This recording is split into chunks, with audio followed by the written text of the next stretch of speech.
Hey everyone, welcome back to our channel DM classes. हम बात कर रहे थे सब्जेक्ट पॉलिटी के बारे में, जिसमें हमारा टॉपिक था कॉन्स्टिट्यूशनल फ्रेमवर्क। कॉन्स्टिट्यूशनल फ्रेमवर्क इसमें हम पढ़ रहे थे कंपनी रूल, जो कि प्रीवियस लेक्चर में था।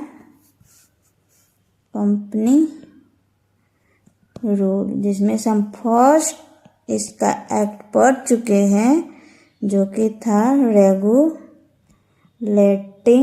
Act of 1773।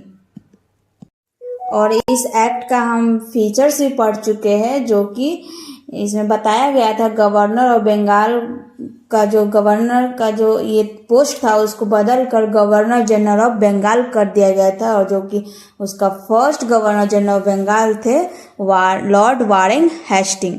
और इसमें एक एग्जीक्यूटिव काउंसिल भी बनाया गया था, जो कि 4 मेंबर के थे, और उनका काम था गवर्नर जनरल ऑफ बंगाल को असिस्ट करना। फिर जो अलग अलग प्रेसिडेंसी थी बंगाल, जैसे बॉम्बे, मद्रास एंड बंगाल, सबको मिलाकर एक कर दिया गया था और पावर को सेंट्रलाइज्ड कर दिया गया था, जिससे पता चल रहा था कि अब जो पावर है वो सेंट्रलाइज्ड गवर्नमेंट का है। देन सुप्रीम कोर्ट एस्टेब्लिश किए गए, जो कि इस एक्ट के आने के ठीक 1 साल बाद एस्टेब्लिश किए गए इन 1774। देन इसमें कोर्ट ऑफ डायरेक्टर्स भी बनाए गए, जो कि कंपनी के revenue, civil and military affairs को देखरेख करेंगे और ब्रिटिश गवर्नमेंट को बताएंगे। 1770 एक्ट में भी कुछ डिफेक्ट थी, जिसमें रेक्टिफाई यानी सुधारने के लिए ब्रिटिश पार्लियामेंट 1781 में, जो ब्रिटिश पार्लियामेंट थी, ब्रिटिश पार्लियामेंट, इन्होंने दूसरा एक्ट पास किया था, जो कि अमेंडमेंट एक्ट कहलाई। अमेंडिंग कुछ रूल्स एंड नियम्स थे जिनको अमेंड करना था, बदलना था, तो उन्होंने एक एक्ट पास करे, जिसको हम लोग एक्ट ऑफ सेटलमेंट के बारे में भी जानेंगे। known as Act of Settlement in 1781, जो कि डिफेक्ट्स को रेक्टिफाई करने के लिए लाया गया था। Now moves to next important act was Pitt's India Act of 1784.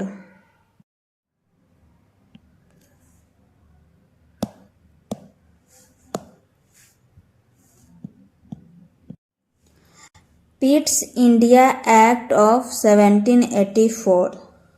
The features of the act was, first one, it distinguished between commercial and political function of the company.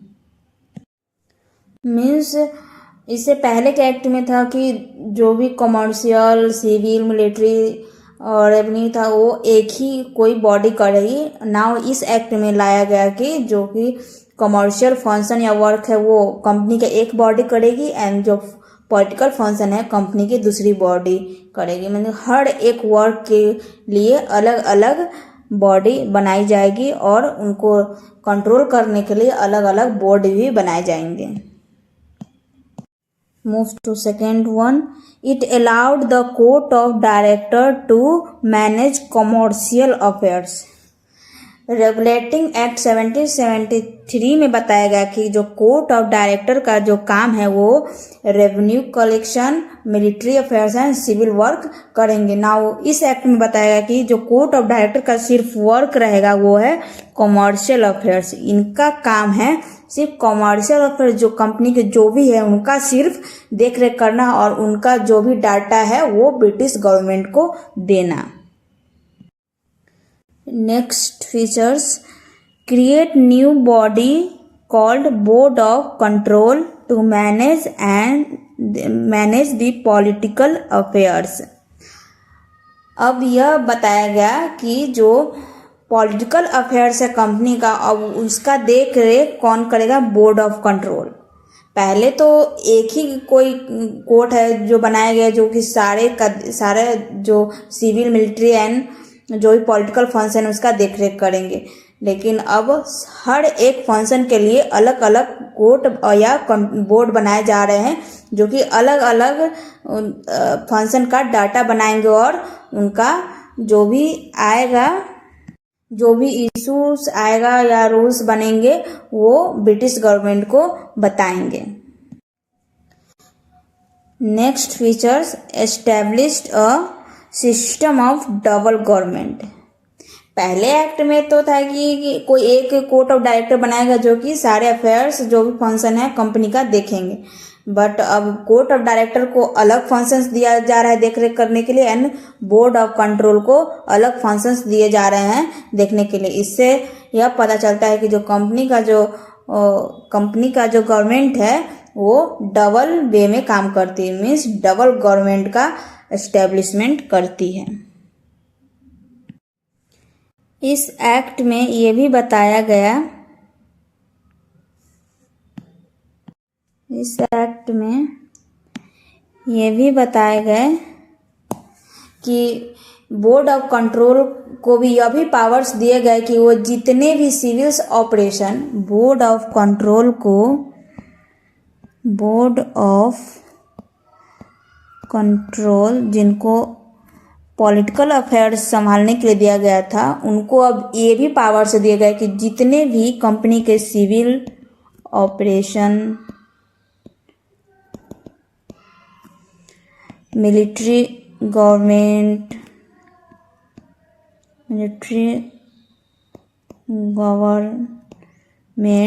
And revenue, जो British का जो revenues collection है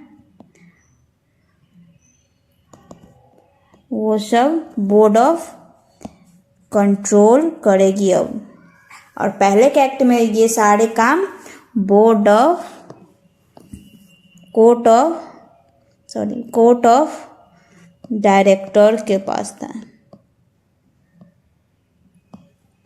1773 के act में ये powers court of director के पास था और पिट्स इंडिया एक्ट में ये सारे पावर्स बोर्ड ऑफ कंट्रोल के पास चले गए।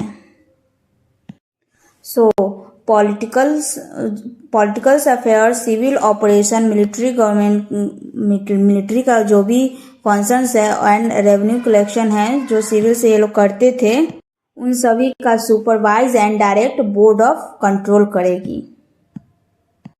सो these all are the main features of the Pitt's India act of 1784 और यह एक्ट 2 रीजन के वजह से सिग्निफिकेंट रोल रखती है। फर्स्ट, इस एक्ट का 2 और सिग्निफिकेंट रोल है।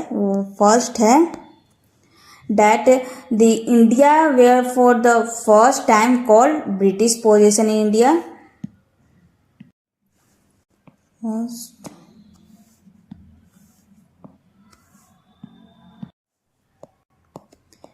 British possession in India means company territory बढ़ती गई और इंडिया में ब्रिटिश राज का संपूर्ण रूप से शासन हो गया। मीन्स अब कंप्लीट रूल अब ब्रिटिश का होगा इंडिया में, कंप्लीट रूल अब ब्रिटिश का होगा। सेकेंड सिग्निफिकेंट रोल था वो British government given to supreme control. जो ब्रिटिश गवर्नमेंट थी, ब्रिटिश गवर्नमेंट, उन्होंने सुप्रीम कंट्रोल दे दी थी कंपनी के ऊपर।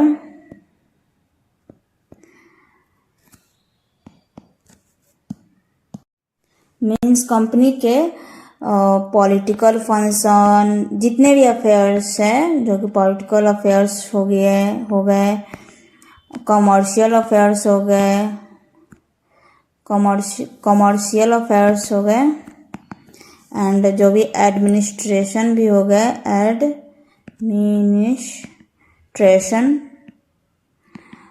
वो सारे के सारे सुप्रीम कंट्रोल ब्रिटिश गवर्नमेंट के पास चले गए, जो कि कंपनी, अब जो ब्रिटिश गवर्नमेंट जो भी रूल्स बना के, जो भी अफेयर्स एंड फंक्शंस है उनके बारे में जो भी रूल्स बना के भेजेंगे कंपनी को वही फॉलो करेंगे। मीन्स ब्रिटिश गवर्नमेंट के इजाज़त के बिना ईस्ट इंडिया कंपनी कुछ भी रूल्स चेंज नहीं कर सकती थी।